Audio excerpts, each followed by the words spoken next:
नमस्कार दोस्तों, मैं हूं एस्ट्रो वास्तु कंसल्टेंट और मोटिवेशनल स्पीकर कंचना झा और मेरे YouTube channel astro and vastu पे आप सभी का स्वागत है।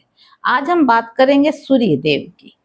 सूर्य को ग्रहों का राजा कहा गया है और सूर्य देव साक्षात दिखाई देने वाले ईश्वर हैं। सूर्य और चंद्र और कोई भगवान हमें नहीं दिखते, लेकिन ये हमें साक्षात दिखते हैं।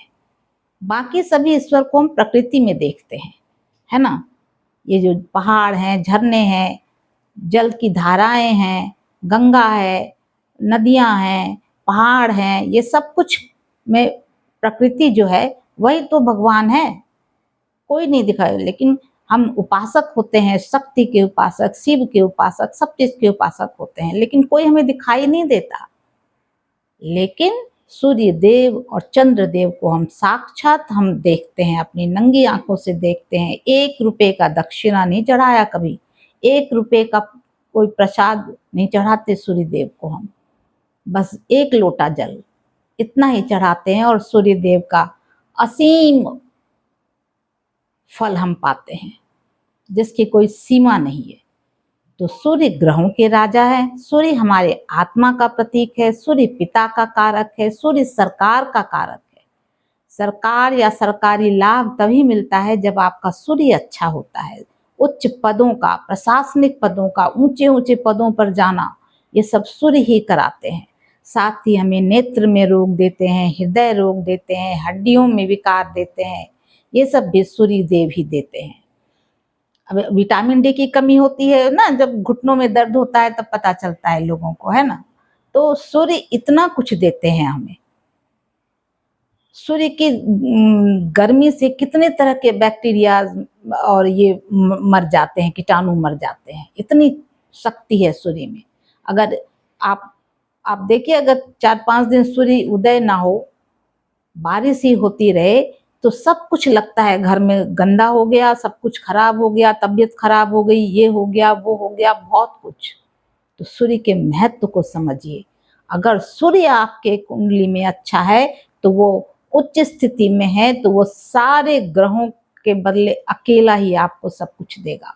लेकिन सूर्य, सारे ग्रह अच्छे हैं, सूर्य खराब है तो कभी भी मान सम्मान नहीं मिलेगा, प्रतिष्ठा नहीं मिलेगी। पैसा मिल सकता है आपको, आप बार बार अपमानित होंगे। तो इसलिए सूर्य देता है नेतृत्व क्षमता, लीडरशिप देता है, क्योंकि उसमें कॉन्फिडेंस है। जिसमें कॉन्फिडेंस होगा वही तो लीडर बनता है, वही तो लीड करता है ना।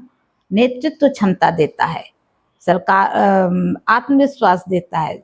सूर्य की स्थिति से हमें हमारे स्वास्थ्य का पता चलता है, ठीक है ना।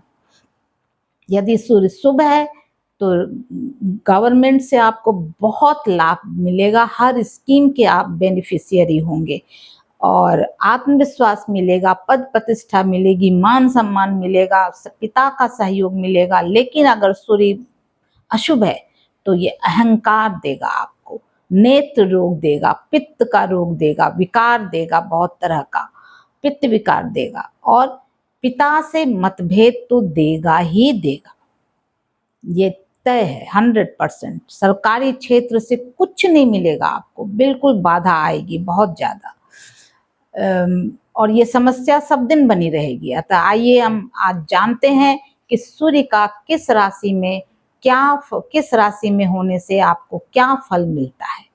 आज हम इसी की बात करेंगे। अगर आपको जानना है कि आपके लिए सूर्य कैसा है आपके होरोस्कोप में, तो आज मेरे साथ कुंडली में बने रहिए। लास्ट तक मैं बताऊंगी मेष से लेकर मीन राशि तक, और मुझे विश्वास है आप अवश्य सुनेंगे। सूर्य के 12 भावों में फल बताते हैं। देखिए, लग्न में अगर सूर्य हो, आप अपने होरोस्कोप में देखिएगा किस हाउस में है, तो अगर लग्न में सूर्य हो तो क्या करता है, व्यक्ति का व्यक्तित्व जो है बहुत तेजस्वी रहता है, ओजस्वी रहता है, आत्मविश्वास से भरपूर रहता है, बहुत इम्प्रेसिव होता है, कॉन्फिडेंट होता है। पर उसका स्वभाव बहुत उग्र होता है, अहंकार होता है, अहंकारी प्रवृत्ति होती है उसमें, और लेकिन लीडरशिप की क्षमता भी होती है। साथ ही गवर्नमेंट जॉब, एडमिनिस्ट्रेटिव जॉब, या एम्बेसडर वगैरह होना, ये सब कुछ सूर्य ही कराता है। हेल्थ अच्छा रहता है, सूर्य अच्छा हो, लग्न में हो तो हेल्थ अच्छा रहता है, लेकिन नेत्र की प्रॉब्लम, नेत्र में आपको बहुत कम उम्र में ही चश्मा लग जाएगा और हार्ट से रिलेटेड प्रॉब्लम भी आएगी। सिर दर्द रहेगा बहुत, हर समय छोटी छोटी बातों पर सिर दर्द होगा। विवाह में देर होगा क्योंकि सूर्य एक क्रूर ग्रह भी है, 7वें भाव को देख रहा है, तो विवाह में देर होगा। और दाम्पत्य जीवन में ईगो का बड़ा टकराव रहेगा, पति पत्नी के मध्य जबरदस्त ईगो रहेगा दोनों को। चलिए अब बात करते हैं सेकंड हाउस की। दूसरे भाव में अगर सूर्य हो तो आपको क्या मिलता है? परिवार में दूसरे हाउस से हम परिवार देखते हैं, वाणी देखते हैं, धन देखते हैं, अपने क्या कहते हैं उसको, हमारे पास कितना अचल संपत्ति है वो देखते हैं। तो दूसरे भाव में सूर्य जो है ना, वो उसको लगता है कि मेरे पास ही सारा राइट है। जिसके भी सेकंड हाउस में है वो उसको लगता है सारे परिवार में मैं ही बड़ा हूँ, मैं ही योग्य हूँ, मैं ही सब कुछ कर सकता हूँ। ये अधिकार पूर्ण व्यवहार उसका बहुत नाश करता है और बहुत कलह भी करता है उसको, क्योंकि छोटे होते हुए अगर ऐसा सोचता है तो वाणी उसकी बहुत कठोर होगी। सूर्य है सेकंड हाउस में, बहुत कठोर और क्रूर वाणी होगी उसकी, निर्दयी टाइप का। और वो भी वाणी भी ऐसे कि जैसे ऑर्डर चला रहा हो दूसरों पर, अपने से बड़ों पर भी, अपने से छोटों पर भी, दूसरों पर भी, परायों पर भी, अपनों पर भी, सब पर उसका आदेशात्मक स्वभाव होता है। चलिए, धन कमाने की क्षमता बिल्कुल नहीं होती, पिता के धन पर ही पलता है ये इंसान, पिता के धन पर हर समय उसकी दृष्टि बनी रहती है। और नेत्र दोष होते हैं, दांत में भी कुछ न कुछ उसको प्रॉब्लम होती है, समस्या होती है। और जातक को पैतृक संपत्ति से बहुत विवाद होता है, क्योंकि वो बहुत लाभ भी मिलता है तो विवाद भी बहुत ज्यादा होता है। तीसरे भाव में सूर्य होगा तो साहसी होगा, पराक्रमी होगा, एनर्जेटिक होगा, भाई बहनों के साथ कभी अच्छा कभी बुरा संबंध रहेंगे, कभी मतभेद रहेगा, कभी मनभेद रहेगा। लेकिन जो इंफॉर्मेशन और टेक्नोलॉजी में है, इससे प्रिंट मीडिया से जुड़े हुए लोग हैं, इनके लिए बहुत ही अच्छा होगा।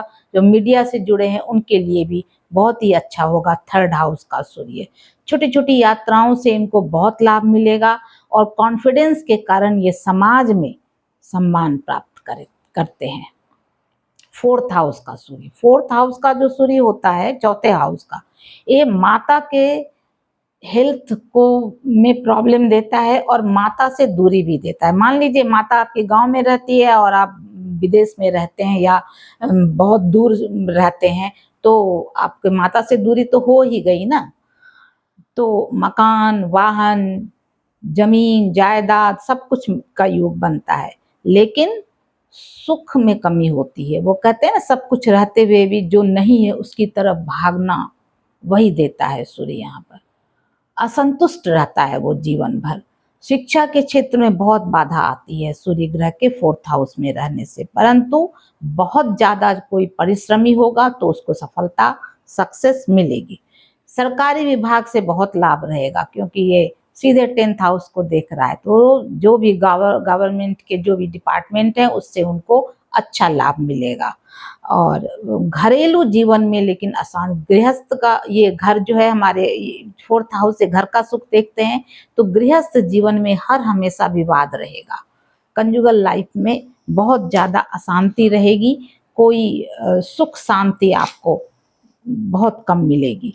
5वें भाव में सूर्य होगा तो बुद्धि, विवेक और नेतृत्व क्षमता जबरदस्त देगा, प्रबल जो कहते हैं वो योग बनाता है। राजनीति में, प्रशासन में, उच्च प्रशासनिक पद पे सफलता मिलेगी, जाने वाले होते हैं ये। संतान होने में थोड़ी दिक्कत होती है, संतान से बाधा भी होती है, होने में भी होती है, होने के बाद भी होती है। और बच्चा अगर बच गया तो भी उसको सब दिन हेल्थ से रिलेटेड इश्यूज जो है उसको आता रहता है। अगर किसी की लव मैरिज हो या लव लाइफ हो, उसमें इनका जो है अहंकार के वजह से इनका लव लाइफ नहीं टिकता, टूट जाता है। कॉम्पिटिटिव एग्जाम में इनको सक्सेस मिलता है। सिर्फ सूर्य का बता रही हूँ मैं, और ग्रहों का नहीं बता रही हूँ। आगे चल के हर ग्रह का बताऊंगी, आप मेरे वीडियो पे बने रहिएगा। छठे भाव में अगर सूर्य हो तो ये मुकदमे में विजय देता है, कोर्ट कचहरी शत्रु सब पर विजय दिलाएगा और सरकारी नौकरी मिलेगी। और ये बहुत हद तक 99% आपको 6th हाउस में सूर्य होगा तो कोई छोटी बड़ी जो भी हो आप सरकारी नौकरी रहेंगे। जातक जो भी है जातक जातिका वो बहुत परिश्रमी होगा, बहुत ईमानदार होगा। हाँ, पेट संबंधी रक्त संबंधी समस्याएं बनी रहेगी। पित्त रोग बहुत रहेगा जिसकी वजह से अधिक रहेगा पित्त, जिसकी वजह से पेट में प्रॉब्लम होगी, स्टमक प्रॉब्लम आपको रहेगी। 7th हाउस में सूर्य, 7th हाउस में सूर्य हो तो विवाह में देरी होती है और दाम्पत्य जीवन बिल्कुल रूखा रहता है, तनावग्रस्त रहता है। जीवन साथी जो है उसका जो भी लाइफ पार्टनर है वो बहुत ऑर्डर के रूप में बात करता है। वो उच्च पद वाला और अगर गवर्नमेंट जॉब में है तब तो वो हर समय उसकी भाषा आदेशात्मक ही होगी। और जो बिजनेस पार्टनर है उनसे भी उनको लाभ मिलेगा, लेकिन अहंकार अगर टकराएगा दोनों का, अगर सूर्य अगर वैसा ही होगा तो अहंकारी दोनों का टकराएगा बहुत अधिक और फिर पार्टनरशिप टूट जाएगी। विदेश यात्रा के योग भी बना रहे हैं 7th हाउस का सूर्य, विदेश यात्रा के योग भी बनाते हैं। 8वें और स्त्रियों की कुंडली में पति का स्वास्थ्य कमजोर होता है।